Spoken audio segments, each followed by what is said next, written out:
अफगानिस्तान में तालिबान सरकार के आने के बाद से अफगानिस्तान के लोग अपने मूलभूत अधिकार से दूर हैं।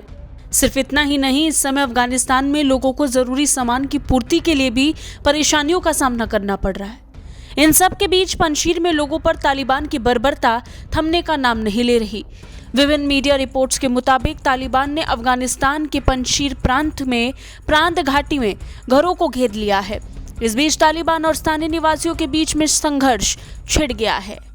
जानकारी के मुताबिक इस संघर्ष की शुरुआत तब शुरू हुई जब तालिबान का एक वाहन खदान विस्फोट की चपेट में आ गया, जिसके जवाब में तालिबान ने स्थानीय लोगों के खिलाफ मोर्चा खोल दिया और दोनों तरफ से संघर्ष शुरू हो गया।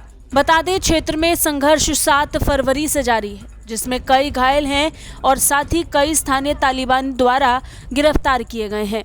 बता दें, पिछले साल अगस्त में तालिबान द्वारा काबुल पर नियंत्रण करने के बाद से अफगानिस्तान में मानवीय स्थिति काफ़ी खराब हो गई है, जिसके बाद आम लोगों को तकलीफों का सामना करना पड़ रहा है, जिसे लेकर अंतर्राष्ट्रीय स्तर पर विभिन्न देशों द्वारा चिंता भी जाहिर की गई।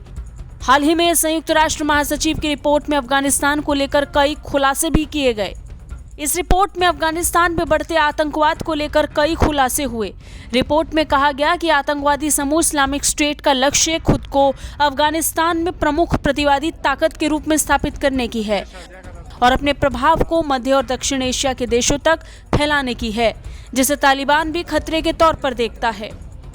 रिपोर्ट के मुताबिक ऐसा कोई संकेत नहीं है कि तालिबान देश में विदेशी आतंकवादी लड़ाकों की गतिविधियों को सीमित करने के लिए कदम उठा रहा हो। इसके उलट सदस्य देश इस बात से चिंतित हैं कि हाल के इतिहास में आतंकवादी कहीं अधिक आज़ादी का आनंद ना ले रहे हों। वहीं पंजशीर में पैदा हुए ये हालात और ये नया संघर्ष ऐसे समय में आया जब तालिबान ने विदेशी सहायता को सीमित कर दिया है।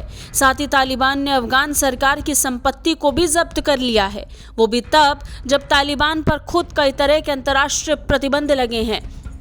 हालांकि इसका सबसे बड़ा खामियाजा अफगानिस्तान के लोगों को ही सहना पड़ रहा है, जिसने देश में आर्थिक संकट को पैदा कर दिया है।